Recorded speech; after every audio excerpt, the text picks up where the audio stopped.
Shalom, shalom. First and foremost, I'd like to give all praise, honor, and glory to Yahweh, by Hashem, Yahawashi, by Hashem, Rakah Kodash. Double honors to the apostles and elders of Great Millstone, taught this truth, and who were well. Peace and salutations to all elect, whoever it may be.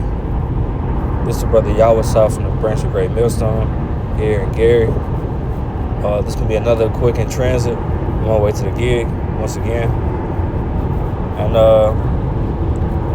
this lesson is going to be going into how Yahawashi, unsealed, this truth for us, when, he's laid his life down, for the elect, as well as the nation of Israel. I got the title and I got this lesson from watching the apostles, when they was going out there during camp, how Yahawashi,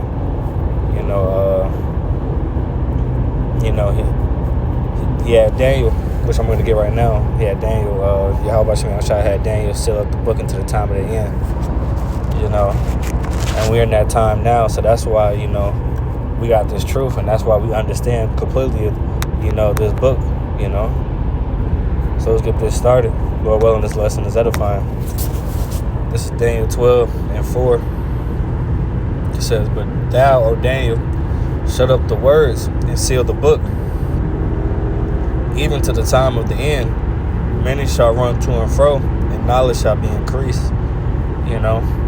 So now, in times past, Yahawashi had Daniel seal up the book,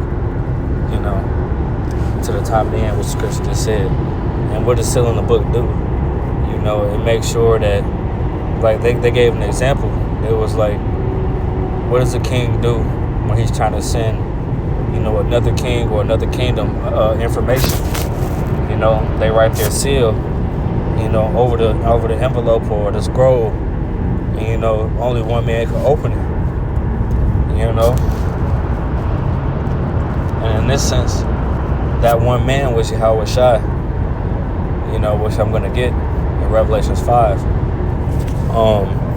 So that seal is pretty much so nobody can understand the mysteries of what's going on in the scriptures, as well as the full scope of what's going on, the history, and the prophecies.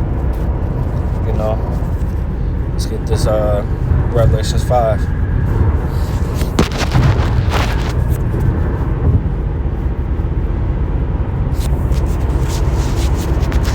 See what it says in there.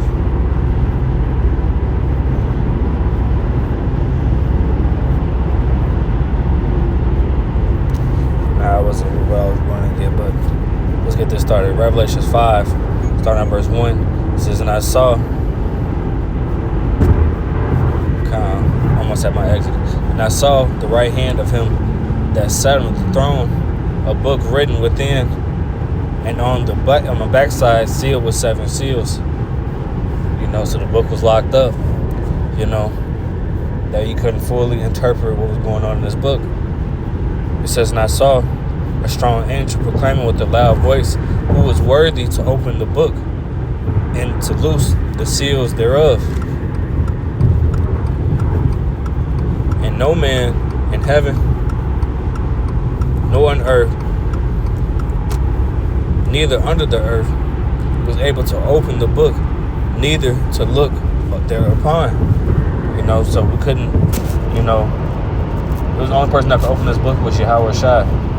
It couldn't be, it's nobody else of the elect that could open up this book, But when Yahawashi laid his life down for us, we had to go through that excruciating pain. He unlocked us. He unlocked, the victory over death, salvation, and the truth, and the 100% truth into his men, letting loose those seals, It says, "And I wept much because no man was found worthy to open and to read the book, neither to look thereon. And one of the elders said unto me, Weep not, behold, the Lion of the tribe of Judah, the root of David, hath prevailed to open the book and to loose the 7 seals thereof." Like I was saying, so Yahawashi, he did that for us. you know, that elder, you know, talking about that angel, you know, he told John the Revelator, don't weep, you know, stop weeping, you know, because there is one man that can open it up. And he's not a man no more, you know, because he's sitting on the right hand of Yahawashi, I mean, of Yahweh, Salakia. He's sitting on the right hand of Yahweh, you know, but he's the one that was worthy, you know, our king.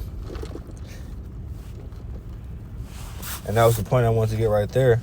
You know, only Yahawashi, you know, he's the one that was worthy, you know, to, you know, for us to get this truth. And Salaki, if I'm stopping and starting and stuff like that, it's just because I'm doing this in transit. So Salaki, once again, you know, just get this last precept. Because this truth wasn't always accessible, you know. And this is what I'm going to get as well. I believe it's in the 26th verse.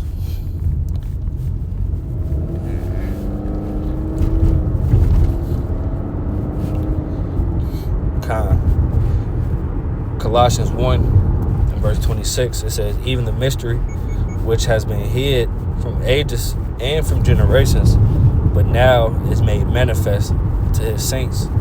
You know, and all we can say is call it Yahawashi for that, you know, because we didn't always have it, like I was saying, you know, in times past, you know, we knew certain things, but we was also in the dark about a lot of other things.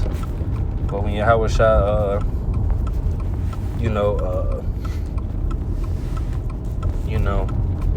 was sacrificed, you know, by Yahweh, you know, he let loose them seals once he got on the right hand, you know, got on his right hand, you know.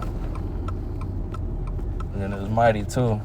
And this at the time of the end, you know, because they brought out how Elder Abba Vivens, you know, was Elijah coming back, you know, and that was the time of the end, you know. I believe it was 1969 or maybe 68. So that was the beginning of the time of the end, you know, in this modern time.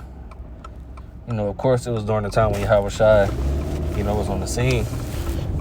But as well, you know, that was the start of this truth, you know, in 1969. And look how much prophecy that been going on ever since that time, you know. But yeah, Lord willing, hope the lesson was edifying. You know, maybe I could do a part 2 to this, because I'm pretty sure there's way more precepts I could have got for you guys. You know, I'll probably do after I get off this plantation. So once again, I'd like to give all praise, honor, and glory to Yahweh, by Hashem Yahawashi, by Hashem HaKakodash, the abundance of the Apostle is a great millstone. Peace and blessings to all for elect you ever may be. You know, I say Kwame Sharala. Wow. About chemotherapy 2020.